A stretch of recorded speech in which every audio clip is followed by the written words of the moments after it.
Olá, tá começando o 196º episódio do Área de Trabalho da Gigahertz, patrocinado nessa semana pela ExpressVPN. Quem fala aqui é o Marcos Mendes, e assim como toda semana, Bia Kunz e a Garota Sem Fio também tá por aqui. Tudo bom, Bia? Tudo bem, Marcos. Tô estressada. Eita, mas já?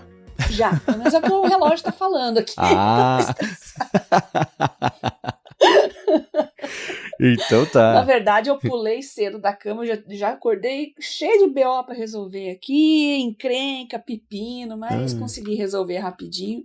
Mas ele tá falando que eu ainda tô estressada, então acho que a raiva não passou. Ainda não. Se às 9 horas já resolveu BO, encrenca e pepino, quer dizer que o dia começou agitado. E a gente vai falar um pouco mais de um assunto que a gente já deveria ter comentado, mas fomos atropelados por tantos outros assuntos, né? Eu finalmente fiz a migração para um Galaxy Watch, né? Que eu estava falando já há um tempo, né? Vou explicar depois como foi o processo, mas esse medidor de estresse aqui foi uma das minhas surpresas e eu vou falar disso mais pra frente, tá? Ah, legal. Foi engraçado que a gente na semana passada tava falando, no finalzinho do episódio, a Bia falou, nossa, eu estou de relógio novo faz o quê? Um mês? Eu tinha esquecido de falar sobre isso. Gente, é tanto problema, vocês não têm ideia. Saúde pessoal, família, vocês sabem o que eu tô passando. Então eu tô bem atrapalhada com relação às coisas, assim, porque volta e meia você tem que gerenciar tratamento de idoso é meio teimoso e... É difícil, gente. Criança, você manda tomar um remédio, né? Ou então tomar injeção, e se não tomar, você mostra o chinelo. Com o idoso não é bem assim, ainda mais que são seus pais. E acham que você eternamente é uma criança e que você nunca tem razão nas coisas, né? É difícil. É difícil. Pois é. Então não é à toa que o seu índice tá no vermelho aí pra isso. Tá. Então vamos lá. E hoje eu estou numa situação curiosa. Eu estou a 53 minutos de ter que fazer um check-out no Airbnb. Então a gente vai gravar no máximo por mais 53 minutos. E duas coisas que eu não controlo no Airbnb. Barulho, especialmente que tem um prédio em construção aqui do lado, tem caminhão dando ré. Então se sobrar uns pipipi, é por causa disso. E a conexão, né? Eu tentei salvar o doc, você falou, não vou salvar. Você não pode nem editar e muito menos compartilhar, pra você baixar e mandar um PDF pra Bia. Mas vamos que vamos, segurança, então? Será? Sei lá eu. Mas tá na VPN. Sim. Claro, sempre. Já ia dizer isso na hora do patrocínio da ExpressVPN, é claro. Mas vamos que vamos. Vou começar com os follow-ups aqui sobre as últimas semanas. E teve um assunto que a gente abordou aqui recentemente sobre a gente apoiar, tirar proveito das ferramentas todas que têm aparecido, mas na hora que isso começa a virar uma dependência, é um problema, né? Assim como qualquer outra coisa na vida. E o professor Adolfo Neto falou um pré-print de um estudo daquele efeito sapo na água que esquenta para o uso de IA. Né? A analogia do sapo da água é aquela história que, a essa altura, eu já nem sei se é verdade, mas tem lance que se você deixar o sapo na água quente, o sapo morre da água esquentando aos pouquinhos, versus se você jogar na água quente, ele pula para fora. Basicamente isso, né? E esse estudo ele foi feito em 3 etapas, aí você divide em 2 grupos. O primeiro grupo recebe IA para fazer uma tarefa, e das 3 etapas, 2 etapas eram de matemática. E o segundo grupo recebe a tarefa de matemática sem usar a IA. Eles estão lá fazendo, daqui a pouco, desliga a IA do primeiro grupo. Do nada, sem aviso, eles pioram o desempenho que eles vinham tendo quando estavam usando a IA, em comparação com o grupo que fez lá a matemática desde o começo e seguiu, né, não tem nenhum tipo de problema, né? E aí, dependendo da etapa do estudo, eram grupos, né, tinha um grupo de 200 e poucas pessoas, teve outro grupo de 670 pessoas, e eles fizeram um terceiro estudo, esse foi com 200 pessoas, com perguntas sobre compreensão de texto, né? Então não era só de matemática, e do mesmo jeito o desempenho caiu quando desligava a IA ali do nada. Isso me lembrou um estudo que a gente leu no IA Sob Controle faz um tempo sobre o desempenho eu não lembro se era endoscopistas ou colonoscopistas. Com o uso de IA, você tinha lá, eles estavam num nível de fazer o exame, dava tudo certo para poder fazer até o laudo depois, etc. Passaram a usar IA. Melhorou o desempenho, tiraram a IA. Eles pioraram para baixo de como eles eram antes de usar a IA. Então, essa parte da dependência é real. Aí eu falei, assim como? com tudo, né? E tem uma coisa nesse estudo que, assim como eu falei da semana passada, que tá de manhã, nem lembro mais o que foi, né?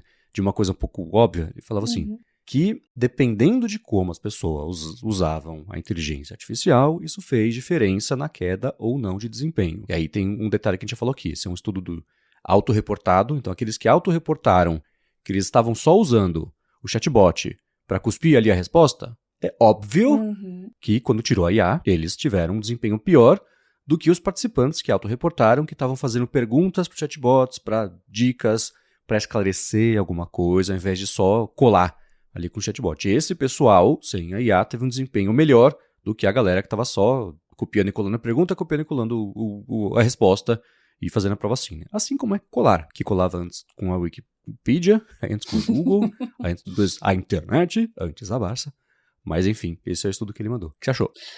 Eu não sei, eu acho que tá aparecendo tanta gente falando coisas tão diferentes, assim.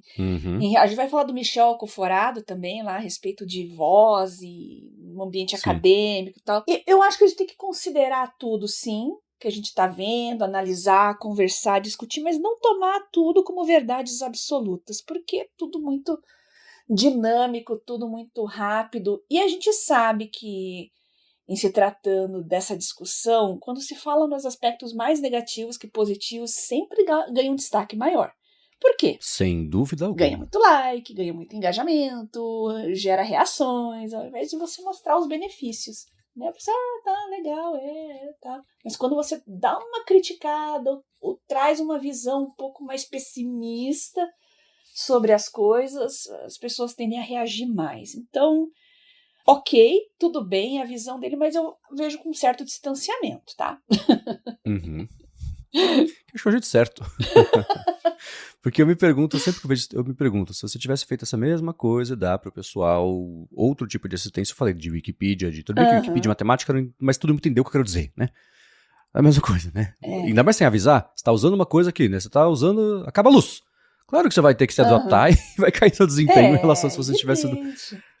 E nós somos de outra geração, né, Marco? Você acabar teus tokens aqui, você ficar sem internet, sei lá, a gente se vira, a gente pega um papel, uma caneta, esboça, pega um teclado, pega a máquina de escrever, tem a máquina de escrever lá, pega a sua Olivetti, enferruja, você faz alguma coisa. Mas eu entendo que essas novas gerações, aí elas precisam ter uma visão um pouco mais crítica, mais diferenciada, e eles precisam ser flexíveis. Não é à toa que a gente está vendo notícias aí o tempo todo, agora na Suécia também, estão voltando para os livros-textos de papel, estão voltando a fazer escrita cursiva com papel e caneta, porque, claro, o mundo muda, o mundo é dinâmico, mas você tem que estar pronto para qualquer circunstância, qualquer emergência. Você tem que, isso é cada vez mais exigido das pessoas hoje, a flexibilidade, a maior commodity profissional e acadêmica e de carreira que alguém pode desenvolver é ser flexível, se ambientar e ser capaz de produzir coisas nos mais diversos ambientes e adversidades. Então tem que ensinar essa molecada assim, papel, caneta, cinzel, martelo, pedra e vamos que vamos.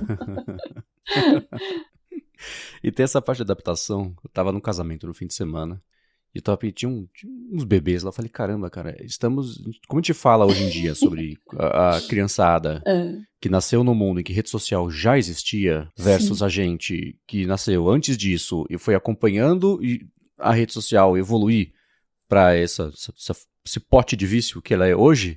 A gente tinha um pouco de defesa em relação a isso. Para essa criançada é muito alienígena a ideia de você viver num mundo em que sempre existiu essa versão da IA que a gente conhece hoje, né? Sim. A gente nem internet, né, tinha antes, a gente viu isso aparecer, viu a rede social aparecer, a IA é novidade absoluta, né? Mas pro bebê que tava lá babando no ombro da mãe ali, esse é o mundo, né? Sei lá, pensamentos que eu tive de madrugada. Vamos seguir aqui. E tem uma coisa que o Albert mandou pra gente sobre, a gente falou algumas vezes sobre vibe coding, né, de usar essas ferramentas para elas desenvolverem pra gente uma ideia que a gente tem. E ele falou, um colega de Portugal gastou 1.000 euros com o Claude para criar um sistema de gerenciar o estúdio fotográfico dele, e não só input e output. O sistema acessa o NAS, que é a rede local ali basicamente, executa a ação, então cria pasta, cria cópia de fotografia no tamanho exato que tem que imprimir, renomear, organizar, consegue criar links para a galeria online para o cliente poder aprovar as fotos. Aí ele fala, quando ele me apresentou, eu fiquei encantado, mas é uma coisa que só serve para ele. Um outro estúdio, com outra dinâmica, não vai conseguir usar. Então ele conclui que o mágico aí do vibe coding é fazer uma coisa só sua mesmo e que esses novos System as a Service, né, as empresas que oferecem um serviço, e esse é o produto que a empresa oferece, que estão vendendo IA é tudo mais ou menos ok, mas até quem vende não usa o próprio produto versus o vibe coding que você faz por ter a necessidade, né? Meio mais imediato aí o desempenho, quer dizer, imediato aí o resultado, né? Exatamente. E eu achei interessante esse caso porque, veja bem, ele é um fotógrafo, assim como você pode ser um profissional liberal, um dentista, um contador, um nutricionista. Você não vai achar no mercado uma solução pronta. Isso eu fiz a vida inteira, né, com os Palms, Pocket PCs, adaptando o que tinha pronto no mercado para minha realidade. E ao passo que você também não vai contratar uma empresa para criar uma solução do zero, fica inviável, né? Então vamos vibe codar. E aí, devs, olha a oportunidade também, vocês fazerem trabalhos freelancers e vocês sendo desenvolvedores e conhecerem melhor as coisas, vocês sabem tirar muito mais proveito do vibe coding, porque vocês conseguem refinar depois o trabalho bruto que a IA faz e você entrega um trabalho de qualidade. Então você está num diferencial, você está um passo à frente daquele que só fica vibe codando, né, e que não sabe o que está fazendo. Então é uma oportunidade realmente oferecer trabalhos mais simples e mais personalizados para pessoas com demandas individuais, né? Então isso vale para qualquer profissional. Legal essa solução que o fotógrafo fez para o estúdio dele, aí, gerenciar todo o trabalho dele, administrar tudo nos servidores pessoais dele, o NAS que ele fez. Enfim, criou um fluxo de trabalho muito individualizado, muito pessoal, e eu acho que isso aí vai se tornar cada vez mais comum, como nós já estamos vendo em alguns casos, né? Mas isso vai crescer bastante ainda. Sim, sim. E tem um termo para quem é desenvolvedor mesmo e usa vibe coding, tem um termo para isso, sabe qual é? Coding. É assim que faz agora. Você tira o vibe, né? Boa. A gente hoje, no IA Sob Controle, publicou uma entrevista com o pessoal do Itaú, que está usando, assim, o Itaú inteiro está usando o Devin, que é uma ferramenta específica de desenvolvimento com IA, uma das primeiras que apareceram. Eles estavam falando assim, você pega no dia a dia, você tinha um processo que o Dev lá ia ter que levar 2 horas para fazer. Eles falaram, agora, colocando isso lá, leva 5 minutos. Não é? Copia. Não é o que fizeram no teste aqui que o Adolfo Neto mandou, né? Copia e cola de um lado, copia e cola do outro. Você coloca lá, o negócio faz, você revisa, mas agiliza esse processo, né? Aquilo que eu falei semana passada do pessoal da Enter também, coisa que levaria um mês, leva 2, 3 dias. Então, esse é o ganho e saiu na semana passada, até trazer isso mesmo pra gente comentar. Uma notícia foi no The Information, eu acho. Que a Apple pegou toda a equipe toda não. Pegou umas 200 pessoas da equipe que faz a carangueja, pra não falar o assistente aqui, ativar o telefone de ninguém, e tá levando para um bootcamp para ensinar o pessoal a usar IA para programar, para tentar agilizar o processo, porque agora vai ser assim. Se você não usar, que vai ser... Quer dizer, se você for muito eficiente no que você faz, mesmo assim, se você usar o negócio, fica mais eficiente ainda. Então esse é o ganho. É que nem você querer desenvolver no bloco de notas hoje em dia. Tem uma ferramenta melhor para fazer isso. Você pode desenvolver? Pode. Boa sorte. Vai lá. Jamps. Mas tem a ferramenta que ajuda a fazer isso. Né? Então, vai ser... É o coding, o desenvolvedor que faz web coding. Enfim, e seguindo aqui, o José Edinaldo mandou pra gente o link, você falou né, da entrevista não entrevista, né, o podcast lá, o Papo Rapidinho da CBN, do Michel Alcoforado, que é o Pra Onde Vamos, a coluna dele, que é sobre quando não escrever não prova mais nada, e o retorno da voz na era da inteligência artificial, quando o assunto é fazer prova, estudar, universidade. Você escutou lá o papo com ele? Escutei, ele tem toda a razão, e eu já tô vendo isso, já tô vendo acontecer ao vivo na minha frente. Né? Os professores passam trabalhos escritos e tal, faz em casa, gente, vai todo mundo jogar na IA lá. Não tem jeito. Você quer colocar a pessoa para raciocinar, resolver um problema tal. Gente, estudante, ele vai na a lei da preguiça, não, como é que diz? A lei do mais fácil, né? Não, vou jogar do mínimo lá. Esforço? Isso, a lei do mínimo esforço. Joga lá, faz. Vou ter que entregar isso aqui mesmo, né? Vou focar na prova e outras coisas que eu realmente tenho que estudar, né? Prova oral já está começando a acontecer, pois é. E é justamente o que ele fala na coluna dele, né? Você pega um trabalho de um estudante que articula muito bem as palavras ali e tal, mas na hora de ele desenvolver, às vezes, um parágrafo ali, de próprio punho, então falar alguma coisa, desenvolver um raciocínio simples, ele empaca. E aí, o meu lado, o que eu penso sobre isso é que a gente está tendo uma oportunidade também de fazer os jovens escreverem e aprenderem a articular melhor as palavras. Por Uhum. que não usar a IA para você desenvolver essa skill? Vamos dizer assim, como é que eu devo me portar numa entrevista? Como é que eu devo me apresentar? Como é que eu devo escrever ali 3 parágrafos sobre o que eu sei e o que eu desejo fazer nessa empresa, por exemplo, tá? Coloca a IA para treinar você para fazer isso, né? Ela cria Uhum. templates, cria exemplos e você aprende a partir do exemplo. Nós somos muito bons em mimetizar determinados padrões, né? Inclusive já tem gente falando aí que tem pessoas que estão incorporando o vocabulário de IA, nós comentamos isso no Sim. podcast passado. Eu não acho isso ruim, gente, tá? Bota o Delve em tudo lá, mas, poxa, que bom, né? Vamos usar boas palavras, palavras com significado, né? Não só em inglês, mas o português. Enfim, melhorar a nossa articulação, a nossa forma de se expressar. Eu só vejo isso como coisas positivas, justamente pela capacidade que o ser humano tem em se adaptar e mimetizar e repetir padrões, né? Identificar e repetir padrões. Então, que os padrões sejam cultos, sejam bem escritos, bem desenvolvidos. Claro, e tem os seus viciozinhos lá, mas eu acho que em virtude do que a gente tem, gente, pessoal aí, molecada, tá com uma dificuldade cognitiva tão grande para se expressar, para escrever. Eu acho que qualquer coisa que vem agora é lucro, tá, Marcos? Então, deixa rolar. A gente tinha comentado aqui, logo no comecinho, falou, professoras que escutam aqui o podcast, digam pra gente como é que vocês estão reagindo à chance das pessoas usarem IA pra poder colar, que tá mais fácil ainda do que usar Wikipedia, Google, basta, blá, blá, blá, né? Sim, E eles falaram, tem o Michel até fala sobre isso, né, de estudo, e já existia isso acho que na Alemanha, talvez na Itália também, de a prova ser o aluno dar uma aula sobre um tema específico, que aí o professor senta ali e avalia o quanto ele tem o domínio sobre o assunto, lance de prova oral, ao invés da prova escrita também, são jeitos de tentar se adaptar, não é nem impedir que o aluno use, não, você está adaptando isso. para a tecnologia hoje em dia, assim como quando apareceram essas outras formas de colar, também certamente teve adaptações, né, Quando foi? Eu vi um vídeo outro dia, professor apaga a luz na sala de aula e vê que o telefone de todo mundo estava aceso ali, a cara dele, todo mundo colando, todo mundo com zero, né, então já havia, né, e são adaptações para fazer esse tipo de coisa. Mas professores e professoras, como faz tempo que a gente perguntou, agora que faz o quê? Sei lá, uns 8 meses dessa pergunta, como é que vocês adaptaram de novo, vem evoluindo essa adaptação para poder cobrar o quanto o pessoal na escola entendeu de um conceito e minimizar a chance de ser só um copia e cola ali da IA? Digam pra gente em gigahertz.fm/feedback ou então pelo Telegram da Bia, que lembra o pessoal como é que chega? @BiaCunze, pode mandar lá suas impressões, colocar links, mandar áudio, tranquilo. Beleza. E no encontro sobre tecnologia e saúde, eu vi que te chamou a atenção o GPT Rosalind, que a OpenAI anunciou faz uns dias, que é específico para esse encontro. A gente falou faz uma semana sobre essa evolução de modelos, um específico de matemática, um específico de programação, um específico de pesquisa de saúde, e o GPT Rosalind parece ser justamente sobre esse último caso, né? Já gostei de cara do nome, né? Muito bom.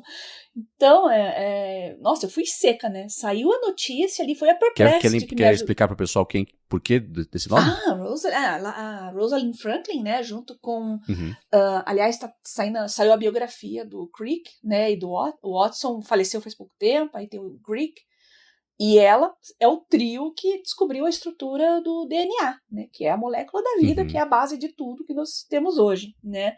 Só que ela foi injustiçada não é injustiçada a palavra certa. Foi injustiçada também, mas acho que ela foi invisibilizada, né, nessa descoberta toda. Primeiro porque ela faleceu muito cedo, tá? Ela não chegou a ver os frutos, né, da descoberta da estrutura do DNA. E vamos combinar que os outros dois lá também deram chega para lá e quiseram todos os créditos para eles, né? Mas então o nome, gostei do modelo, né? Então é um modelo de raciocínio focado em pesquisas científicas na área biológicas e da saúde, tá? Então, e aí entra o quê? Pesquisa em genômica, drug discovery.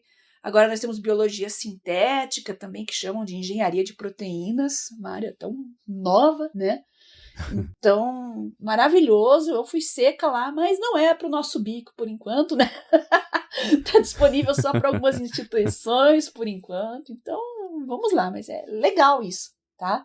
O Marcos vai deixar o link para vocês conhecerem, entenderem melhor do que se trata. Anthropic tem também ali um modelo próprio para biológicas e saúde, então é uma tendência porque a gente está vendo muita coisa legal nessa parte de engenharia de biomoléculas aí que estão surgindo, é bacana demais. E IA tem tudo a ver com isso, gente.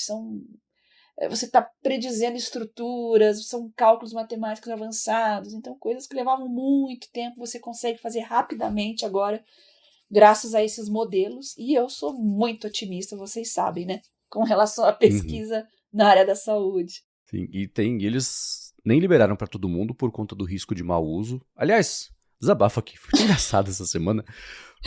A gente falou semana passada, retrasada, não sei mais, sobre o Mythos, o modelo da Anthropic, que é tão poderoso que ela não liberou geral porque ele acha bugs de segurança que existem há 30 anos e isso pode fazer com que dê muito problema, né? Aí o Sam Altman falou, não, a Anthropic está fazendo marketing por susto, sei lá, isso aí, né? Mas o Dário gosta disso, né? Ele, toda hora que aparece um corte, uma coisa dele, eu já dou um suspiro, assim, lá vai ele, né? Então, vamos ver quando é que o mundo vai acabar. Vamos ver o que ele vai falar aqui. Então, o Altman falou, não, a Anthropic tá aí se promovendo por susto da humanidade, fazendo marketing em cima disso. Dito isso, o GPT-Rosalind de OpenAI não liberou para todo mundo por conta do risco de mau uso. Então é a mesma coisa. Fala, cara, tá vendo só? Isso é verdade.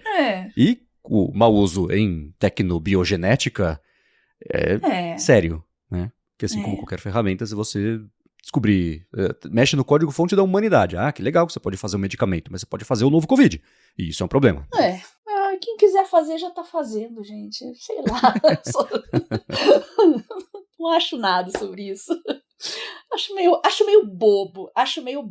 Honestamente, acho meio bobo. Já sei, hein? Tem que dar IA pros terroristas e depois tirar. Porque eles não vão conseguir ser terroristas. Eles vão perder o acesso e tá tudo certo. Né? Tá bom. Mas uma coisa bacana, que a gente vai deixar aqui na descrição mesmo, é um link do resumo da Perplexity com links pra fora e outras matérias, até o próprio anúncio do GPT-Rosalind, é que nos benchmarks que medem a capacidade das IAs de entender proteínas, então bota elas todas e bota lá o desafio para ver como é que elas se saem. Né? É a prova para IA, basicamente. Reação química também. O Rosalind, primeiro, essa seria a parte óbvia. Ele conseguiu fazer pontos mais altos e melhores do que os modelos existentes da OpenAI. Sim, porque eles não foram treinados para isso e assim foi. Né? E numa avaliação, ele fala que envolvia cientistas praticantes ali, e esse modelo também teve um desempenho melhor do que 95% de especialistas humanos para poder prever a função de algumas sequências de RNA. Né? E que a OpenAI também lançou o Life Sciences Research Plugin, que conecta o modelo para já vários databases específicos também de ciência, para poder deixar os pesquisadores procurar ali as estruturas de proteína, procurar por sequências de DNA e até fazer review também de estudos numa interface unificada. Isso me lembrou aquele Open Evidence, que é basicamente um chat GPT específico de estudos médicos, científicos, para também ser mais direcionado e melhorar o desempenho. Né? Open Evidence.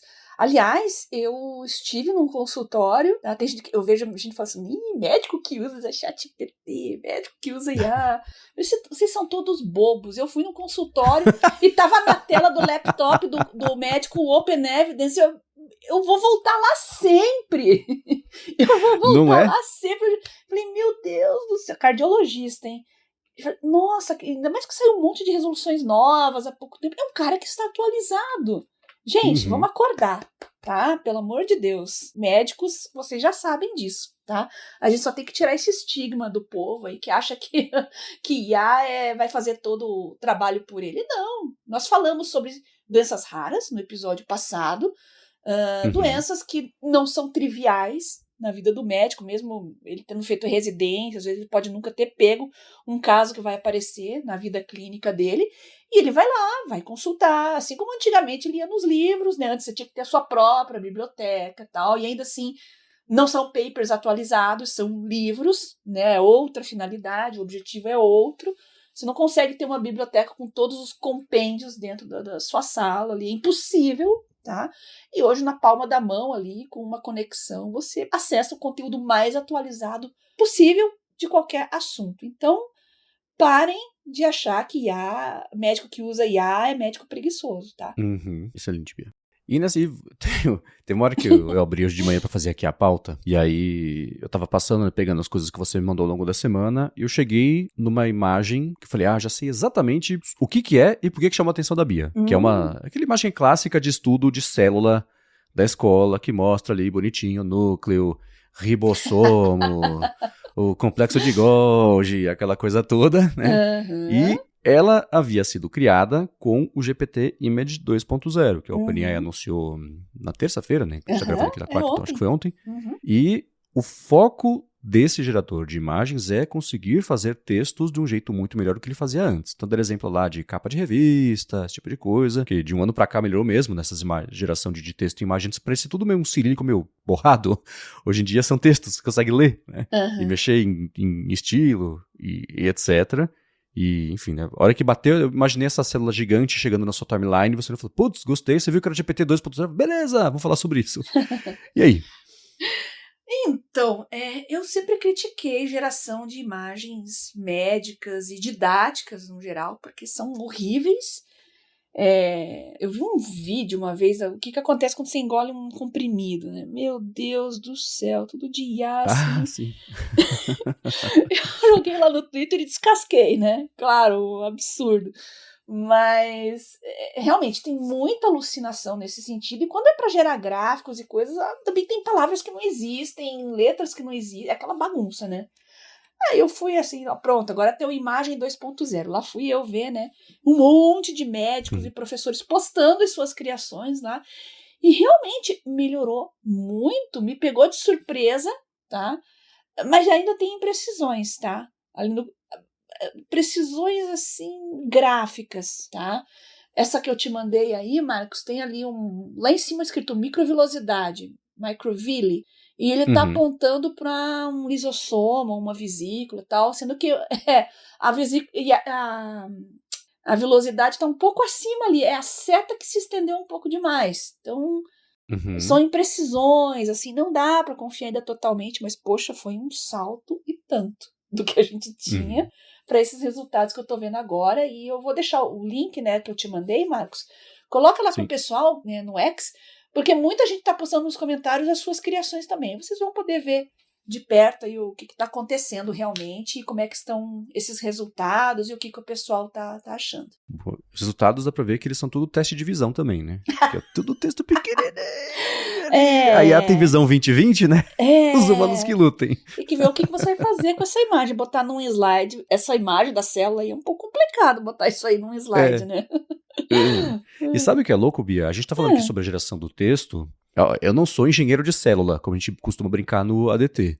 Mas olha a imagem. Tudo bem que imagem de estrutura celular tem aos montes aí no mundo, nos livros pirateados, todo mundo usou para fazer o modelo de geração de imagem, né? Mas olha, repara como a gente nem falou sobre como a imagem ficou bonitinha, organizadinha, parece precisa, não sei quem é, engenheiro de célula, me diga, né?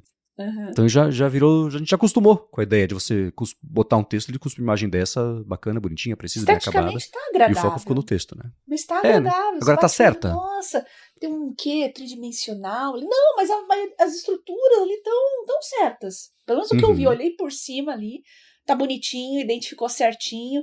A única que eu vi quando eu bati o olho ali foi essa do lisossomo ali, da microvilosidade, mas tava um perto do outro. Eu acho que, como eu falei, a seta que se esticou demais, tá? Talvez a intenção era realmente apontar a microvilosidade ali, mas acaba sendo errado. Aquele é um lisossomo, não é uma microvilosidade.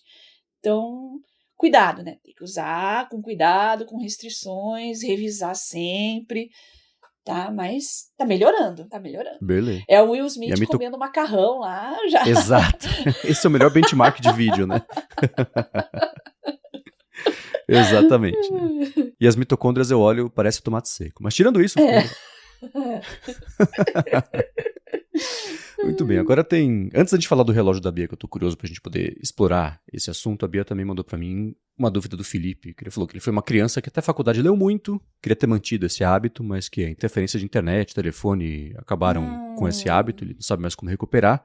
Mas antes da Bia falar pra ele como recuperar o hábito de leitura, eu vou agradecer a ExpressVPN, que tá possibilitando esse episódio de hoje aqui do podcast, porque eu estou usando neste segundo, porque eu tô num Airbnb que eu não conheço, não ia ser louco de acessar o banco ou a vida sem proteger minha conexão. Para isso que ela serve. Então sempre fala, tá no Airbnb, você não sabe como é que tá a segurança, né? Ou no caso de Wi-Fi que você, sei lá, do avião, do hotel, né? Que você concorda com termos de uso ali, pode procurar. Vai ter sobre análise e coleta, alguma coisa sobre os seus dados, e você devia poder proteger os seus dados, né? E você faz isso com a ExpressVPN, roteia a sua conexão e fica tudo criptografado e nem ela sabe os sites que você está acessando, os dados trafegados, servidores, qual dispositivo, por quanto tempo, de onde você foi, para onde você está indo, quem é você, no fim das contas, né? E para streaming é bacana também, porque dependendo do país que você usar para rotear sua conexão, eles têm servidores em mais de 100 países, você vê o catálogo desde cada um desses países, que é um catálogo diferente do que tem aqui no Brasil. Que é a parte mais legal. Se você entrar em expressvpn.com/adtrabalho, você testa por um mês de graça, e aí se você assinar o plano anual, eles dão 3 meses de bônus no fim desse ano para você seguir usando, e aí decidir se você quer renovar ou não. Então vai lá, expressvpn.com/adtrabalho, para ver como é fácil colocar no telefone, no tablet, no computador, que eu tô usando aqui agora, quer dizer, no telefone eu também usei. Enfim, roteador de casa, se você quiser, expressvpn.com/adtrabalho. Muito obrigado, ExpressVPN, pelo patrocínio de mais esse episódio do podcast e pelo apoio a toda Gigahertz. Obrigada, pessoal da ExpressVPN, por permitir que o Marcos grave esse episódio aqui conosco hoje em segurança, num Airbnb. Exatamente. E vamos lá, Bia. Para quem está sentindo falta do hábito de leitura, porque está distraído com o telefone, com a internet, tenta recuperar isso e não consegue, o que você diria? Então, o Felipe, ali a arroba dele é o cirurgião no X. Possivelmente ele não nos conhece, eu não conheço. Apareceu para mim, alguém retweetou, não sei, não lembro. Mas me chamou a atenção e eu queria usar esse tweet aqui pro nosso episódio, porque a gente fala em adquirir hábito de leitura. Nunca fui muito de ler, quero começar. Mas o dele é um pouco diferente, porque ele disse que até a faculdade ele leu muito. E foi perdendo esse hábito com a interferência dos dispositivos móveis, internet, redes sociais, etc. E ele não sabe como recuperar, né? Então eu acho que muita gente está passando por isso, vocês que estão nos ouvindo, familiares de vocês, gente que sempre gostou de ler e parece que foi deixando, porque tá ali as redes sociais sempre dando um jeito de roubar a sua atenção, né? Hoje é commodity, né? A atenção é moeda, né? Valiosíssima. Então, vamos lá. Você que gostava de ler e quer recuperar esse hábito, em primeiro lugar, você vai ter que separar uma hora do dia, tá? Pra ler. Nem que seja um pouquinho, meia horinha. Eu recomendo antes de dormir, porque você já tem que naturalmente começar a desligar o cérebro, fugir de telas. Então compra um e-reader. Eu ia falar Kindle, mas estou com um ranço do Kindle. Vou falar e-reader. Mais Kindles agora vão ficar desatualizados e tal. Então tem muita gente fazendo tal do jailbreak lá, enfim. Um dispositivo desse não vai cansar os seus olhos, tá? Eu tenho o Kindle desde 2009, tive não, todos os modelos não, mas eu tive o primeiro e tive vários outros modelos depois. E apesar de ser um dispositivo que eu posso levar para qualquer lugar, levar 500 mil livros comigo, seja para onde for, ele mora na minha mesa de cabeceira ali, tá? Porque eu acabo lendo mais à noite, antes de dormir mesmo. Então, separa uma horinha do dia, que você já relaxou, tomou seu banho, vai pra cama. Então, esse é o soninho vai vir, você vai às vezes pegar no sono enquanto tá lendo, não tem problema, isso é saudável, tá? Então, deixa ali o seu e-reader ou o seu livro físico mesmo ali do lado da cama, ou então, se você tem um sofá, uma poltrona de leitura, algum lugar na sua casa que é confortável para isso, defina aquele lugar, aquele horário, todo dia eu vou separar meia hora, uma hora só para ler, tá? E fique longe do celular. Bota ele para carregar em um outro cômodo da sua casa. O ideal é deixar o celular longe mesmo, tá? E para você já foi focado, né? Você já leu, gostava bastante, então você não vai ter dificuldade em recondicionar essa sua atenção, né, que você sempre teve. Começa devagarinho, né? Eu faço muito Pomodoro, vocês sabem disso nas minhas lives, lá as minhas sessões hoje são de 50 a 10, né? 50 de foco, 10 de pausa, Mas você pode começar com o Pomodoro tradicional, né, que todo mundo conhece, que começa com 25 minutos e 5 de pausa, tá? Lê muitas horas, e não comece já querendo ler. Isso tem que ser gradual, tá? Muitos hábitos novos que eu quis construir ou outros que eu quis perder, eu fui fazendo gradualmente. Por exemplo, quero comer menos açúcar. Eu fui diminuindo, não cortei de repente, porque aí vem a gana, aquela necessidade do nada de você comer açúcar e você vai exagerar. Então vai tirando aos pouquinhos para você ir desacostumando, tá? Então essa capacidade aí de foco, de atenção, você vai conseguir reconstruir porque você já teve ela. Então você tem que reencontrá-la, tá bom? E essa é minha dica, tá? Hora, local certo, dispositivo certo, tá? Local, hora e dispositivo. Não faça isso no tablet, no celular, evite, tá? Evite e invista num e-reader. Tem vários, hoje tem o Books, tem o Remarkable, o próprio Kindle, se você quiser. Né? Se você gosta de comprar livros da Amazon, mas saiba que a Amazon boa sorte. Boa sorte.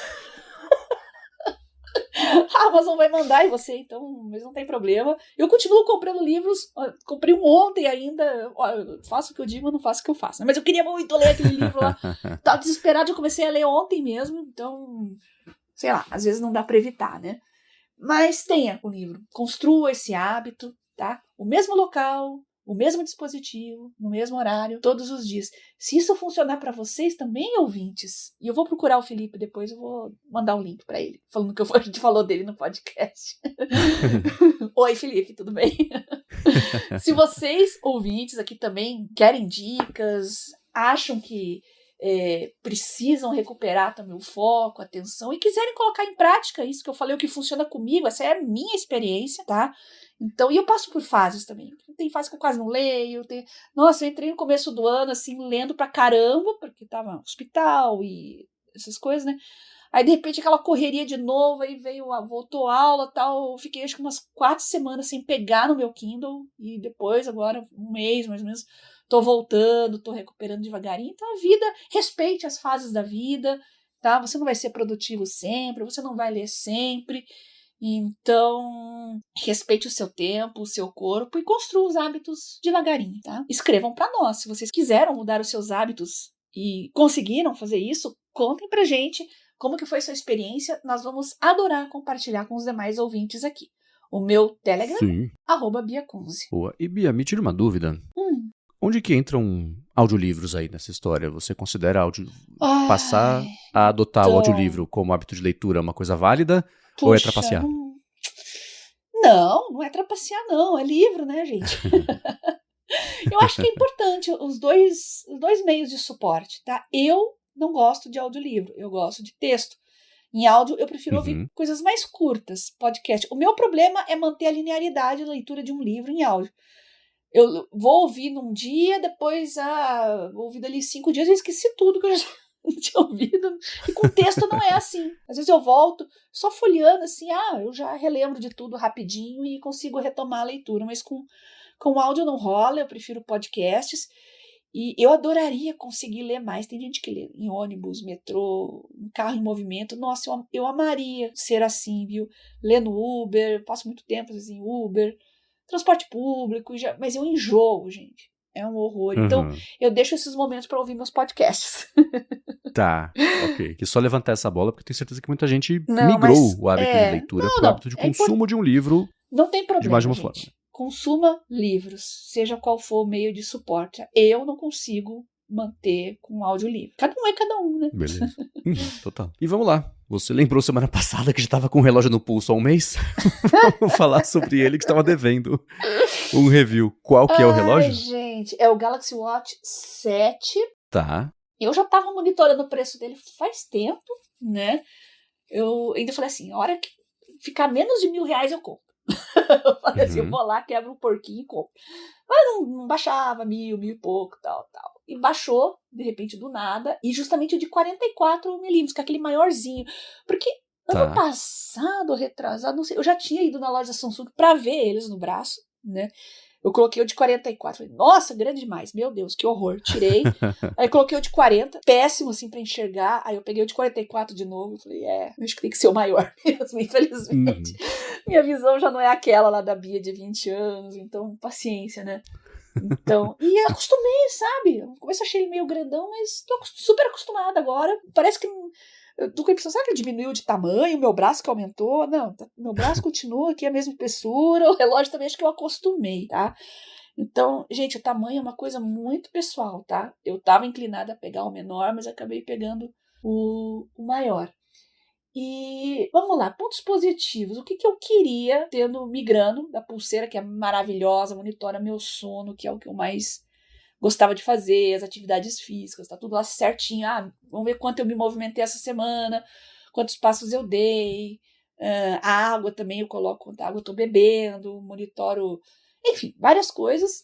E com uma bateria boa, né? O grande salto aí era a bateria, o meu grande viés aqui de me deixar longe de smartwatch, porque eu já falei que eu já usei, né, da Motorola, já usei da Asus, e um horror, gente, era 24 horas, tá? E se eu ia pra academia e inventava tomar banho na academia, já era. Aí eu ficava o resto do dia, porque você não vai deixar carregando no banheiro da academia o seu relógio, né, como eu faço em casa.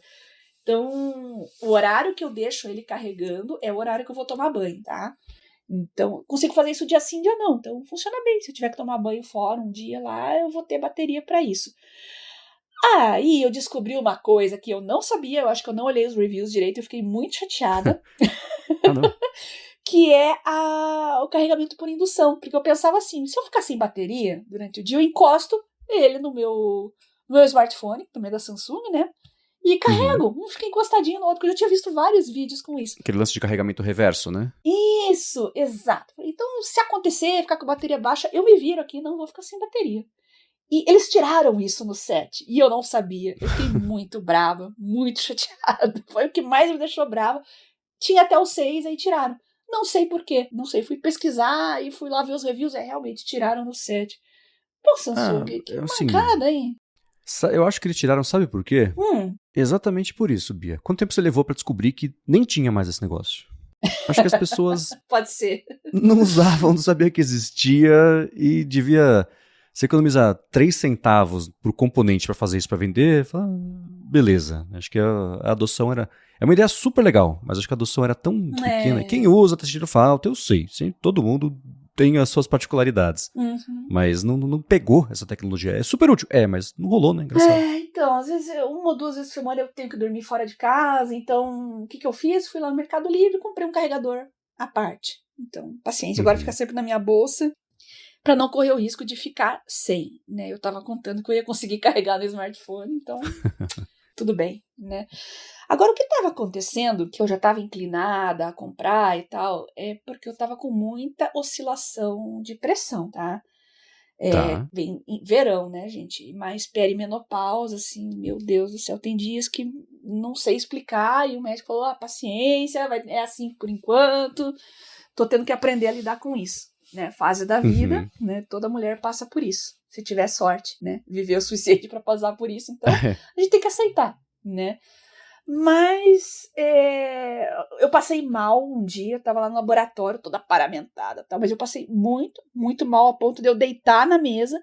Eu não sei, eu perdi a consciência por alguns minutos, que eu não sei, algum período, entre 30 segundos e 5 minutos, eu não sei quanto tempo eu dormi, eu tava muito mal. Aí eu fui até um outro laboratório, que eu sei que tem um aparelho de pressão profissional, e minha pressão estava muito alta. Eu achei que a minha pressão estava baixa. Né? Aí eu fiquei preocupada, pensando nisso. Eu tenho um medidor de pressão em casa, descobri que ele está desregulado também. Eu tava feliz, Marco. Minha pressão estava 11/9, às vezes 10. E o que estava acontecendo nesses dias é que ele estava marcando até menos, né? 9/5, assim, baixo demais. Eu estava desconfiada. Não é possível que minha pressão esteja tão baixa assim. Realmente, meu medidor estava desregulado e a minha pressão está em torno de 12, 13, 9/8, mais ou menos. E em certos dias ela vai a 15, 16. Eu sou hipertensa, tá? Faço tratamento, medicação. Ganhei uma hipertensão aí com a Covid, né? Estou tentando até descobrir por quê, mas estão saindo alguns estudos sobre isso, porque a Covid é uma doença, hoje se sabe, né? Com consequências cardiovasculares. tá? Eu tenho 1000 marcadores vasculares, gente, negativos no meu genoma lá. Meu pai ficou hipertenso aos 40, meu irmão ficou aos 30. E ninguém fuma, ninguém bebe, ninguém é obeso. Às vezes tem uma barriguinha de chope ali, mas meu pai é magérrimo, meu irmão também nunca teve problema com isso, então, infelizmente, é genético. Eu achei que eu tinha sido premiada na loteria genética, mas bastou pegar a Covid. O vírus virou a chavinha epigenética de Ativou alguma o código. coisa ali. Isso, exatamente. E eu fiquei hipertensa. Mas eu cuido, tá? Me exercito, tal, tomo a medicação. O que tá pegando mesmo é a perimenopausa, Marcos. Oh, meu Deus do céu. É muita oscilação, sono ruim. Enfim, todos aqueles sintomas que vocês ouvem falar, eu estou tendo. E a minha mãe meio que não acredita, né? Ela diz que não teve nada disso. Ela diz que a menopausa dela foi super tranquila. Que bom, né?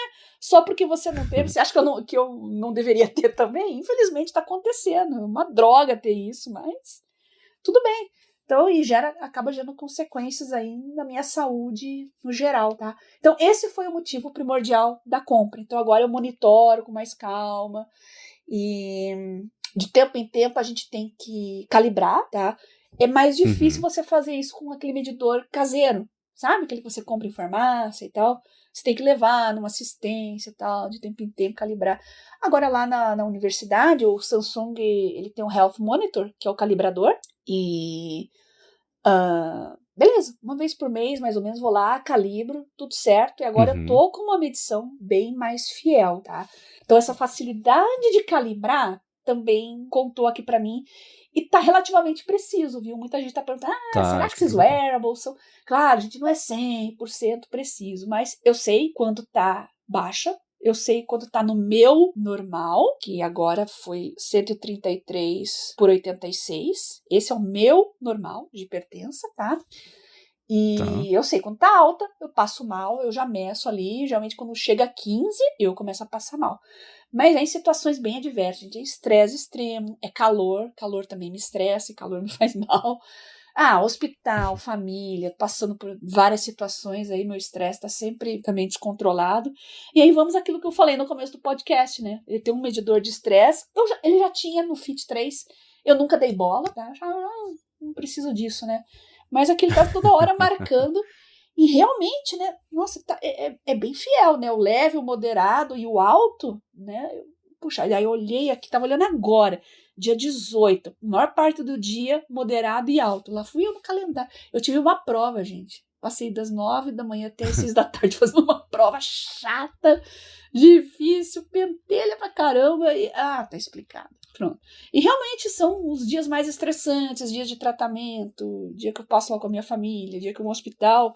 Tá muito fiel, sabe? Os dias que eu tô estressada, os dias que eu tô mais calma.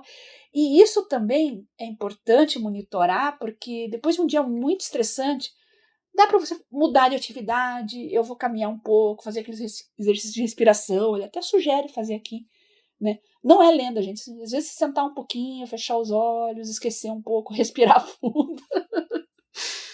Já dá uma acalmada, você já se sente um pouco melhor. Então, tem dias que precisa. É o tal do respira? Respira. Calma e respira. Conta até 10 e respira, bem isso. Então, esse foi o motivo principal. E tem muitas outras coisas que eu gostei, que eu não tava querendo, assim, mas foi ótimo ter junto. Por exemplo, você transferir músicas para ele, tá?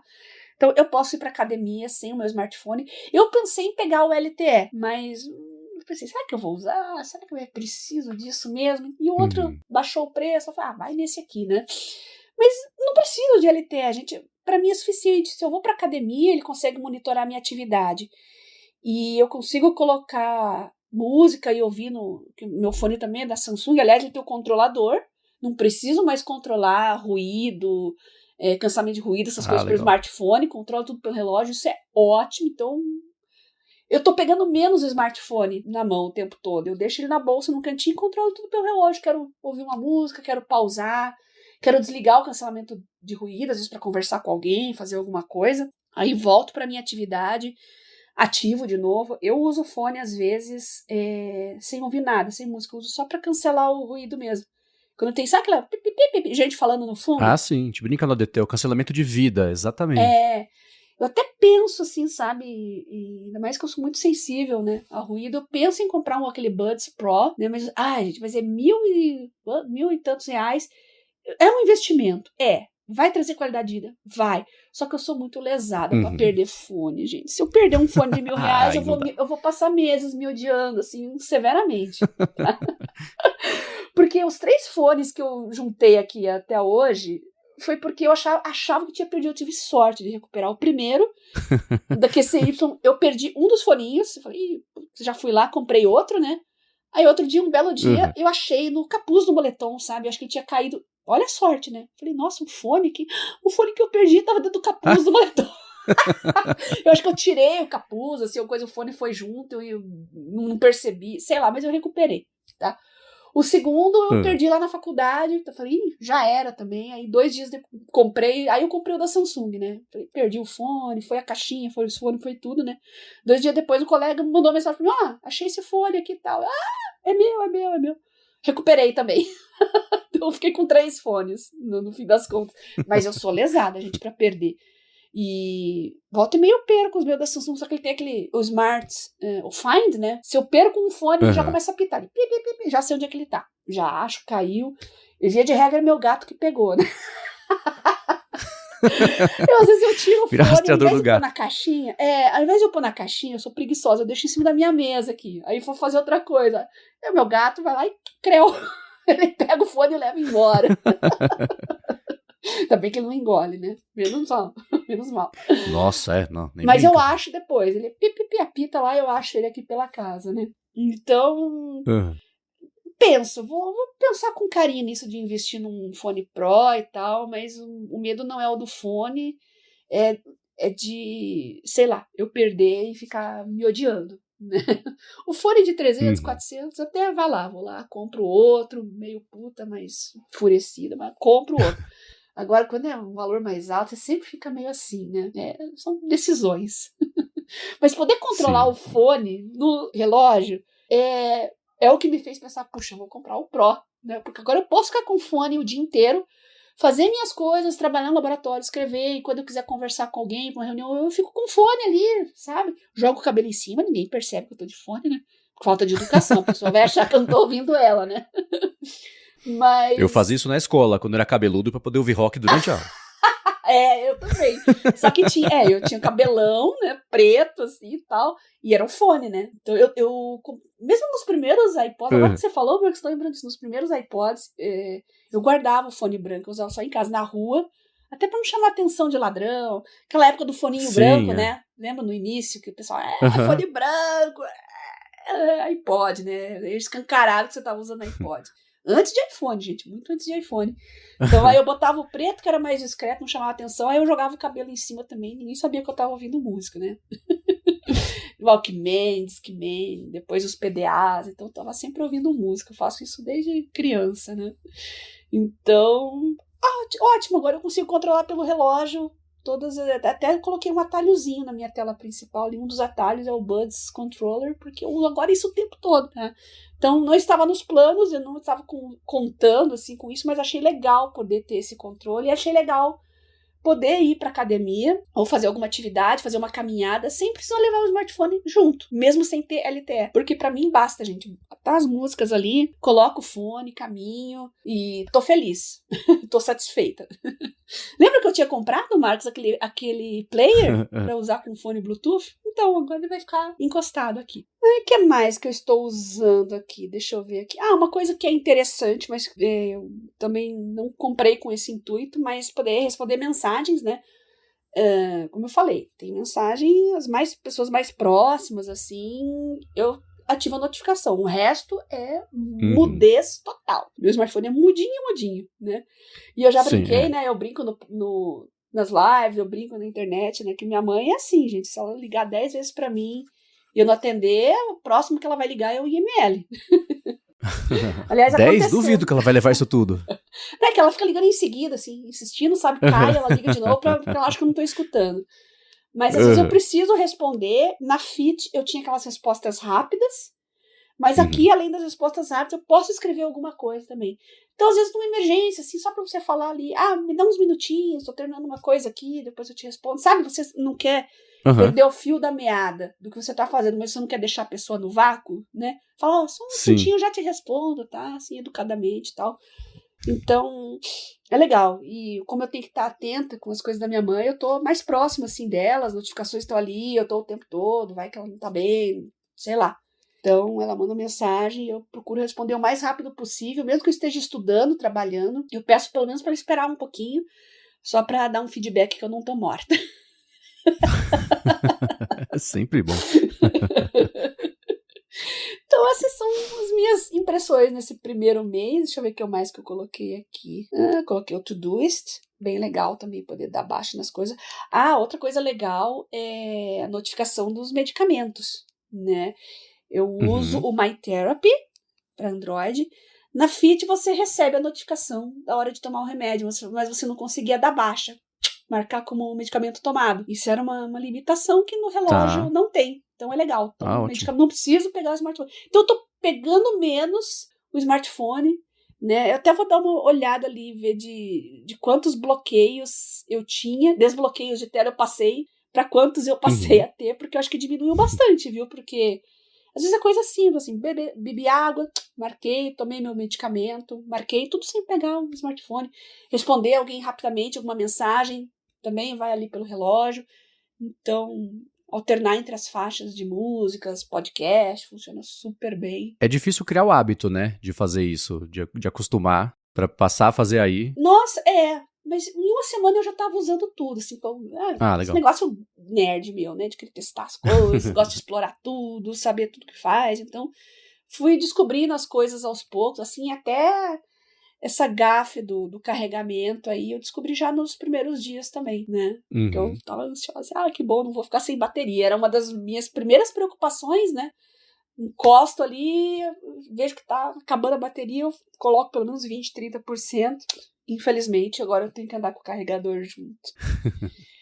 E é isso, gente. Essas são as minhas primeiras impressões aí, o primeiro mês. Não me lembro exatamente quando que eu comprei, mas acho que faz um mês, um pouquinho mais de um mês, tá? Por aí. Então, ajudou a ser produtiva. Então, só pra gente concluir, Marcos, já que fazer um link com o nosso tema de produtividade aqui, tô pegando menos o smartphone para fazer coisas que eu consigo fazer com o relógio, que era uma coisa que eu não estava contando. Eu queria mesmo era monitorar a pressão, tá? Esse era o objetivo principal. Mas esses extras estão sendo super bem-vindos e eu realmente uso menos o smartphone para essas bobeirinhas. Assim. E quem tem TDAH sabe, né? Eu vou lá da baixa, beleza, vou tomar meu comprimido aqui, daí você vai lá abre o app, aí já tem uma notificação, aí já era. Perdeu o foco. Então, já se vai meia hora. Isso. Aí, então, você não sai do teu foco ali. Os meus comprimidinhos ficam aqui na minha mesa, hora de tomar. Remédio mesmo eu tomo pouco, mas eu tomo suplemento e outras coisas. Então, tem horas do dia, outras horas tem que ser quando eu tô comendo. Aí eu vou no relógio ali, dou baixa, sem precisar desbloquear a tela, sem me distrair. Cara, que acostuma, vai, né? Entra no fluxo. Eu, pra acostumar com essas coisas, geralmente, se eu compro o relógio, vai fazer alguma coisa específica que eu vou fazer no telefone antes. Eu esqueço que eu tô fazendo, que ele faz isso. Eu vou lá no telefone, eu paro, eu desfaço o que eu fiz, travo o telefone, vou no relógio e começo a fazer pra ir, sabe, criando essa sinapse e passar a ir mais naturalmente pra fazer esse fluxo novo. Pra mim é difícil acostumar assim, mas na hora vai. Exato. Eu acho que se eu fosse fazer um top 3 das 3 coisas que eu mais gosto nele, eu vou tirar o medidor de pressão, porque não é uma coisa que eu gosto, é o motivo de eu ter adquirido, né? Mas o que eu mais gosto nele é essa possibilidade de responder mensagens rapidamente, tá? Dar baixa nos aplicativos, enfim, interagir menos com o smartphone, tá? O Buds Controller, para controlar o fone, né? Controlo tudo por ele também. E ouvir músicas também diretamente por ele, sem ter o smartphone junto. Então esse é o meu top 3 de features que eu mais gosto dele. Boa. E para o pessoal que tiver dúvidas, quiser que te explore mais algum ponto um pouquinho mais a fundo, eu tenho uma dúvida sobre o medidor de estresse. Tá. Mas vamos me chutar do Airbnb aqui, eu não quero que isso aconteça, então eu te pergunto na semana que vem. Tá bom. A gente vai falar um pouquinho sobre isso, Vou que eu acho fascinante prestar mais atenção nele, então. Tá pronto pra sua pergunta semana que vem. Porque eu olhei bem por cima. Beleza, vou nem falar qual é, pra ser na hora. Eu olhei bem por cima, assim. Eu até fiquei curiosa. No dia que tava mais alto, fui ver o porquê. Foi o dia da prova lá. Eu tava realmente estressado o dia inteiro. Legal. Boa, então pessoal, mandem dúvidas e perguntas. Os links do que a gente comentou hoje estão em gigahertz.fm/adtrabalho/196. Obrigado ExpressVPN pelo patrocínio do episódio de hoje. A vocês que deixam os reviews, as avaliações, que recomendam o Área de Trabalho, que mandam as perguntas, contribuem aqui com as pautas semana após semana. E você, Bia, por semana após semana, ajudar todo mundo, inclusive eu, a ter uma vida cada vez mais produtiva. Eu que agradeço você, Marcos, pelo convite para fazer o Área de Trabalho. Nossos patrocinadores que viabilizam ele, estão ajudando o Marcos, inclusive, a gravar esse episódio. E vocês, ouvintes, que sempre mandam dicas, sugestões, comentários, links para a gente conferir, passar a mensagem para frente. Compartilhem suas experiências, como vocês têm sido mais produtivos usando smartwatches ou então pulseiras, né? Aqui a gente falou de smartwatch, mas um wearable qualquer, né? Que diferença que faz na sua vida em termos de produtividade? Faz você usar menos o smartphone, como está acontecendo comigo? Compartilhem também dicas, né, para recuperar o hábito de leitura ou criar o hábito de leitura, que esse é um assunto constante aqui, sempre tem gente perguntando. Eu vejo lá nos grupos também o pessoal discutindo isso. Aliás, você pode participar também do Mundo Sem Fio, do Produtividade Móvel, do IA na Prática, o grupo do Albert, tudo lá no Telegram. Manda uma mensagem para mim, tá? No @BiaCunze. Peça o sacolão de links que eu mando tudo lá para vocês. Os grupos, YouTube, Twitter, tudo que for vinculado aqui ao nosso mundinho de produtividade e tecnologia, eu mando para vocês, tá? Maravilha. Para falar comigo, MVC Mendes, lá no Threads. Eu apresento por aqui também o Área de Transferência ou a Fonte. Para a Alura, apresento o IA sob controle. E os meus textos vocês encontram no 9 to 5 Mac. Obrigado mais uma vez pela audiência de vocês. E a gente volta na quarta que vem. Beijoca sem fio a todos e até semana que vem.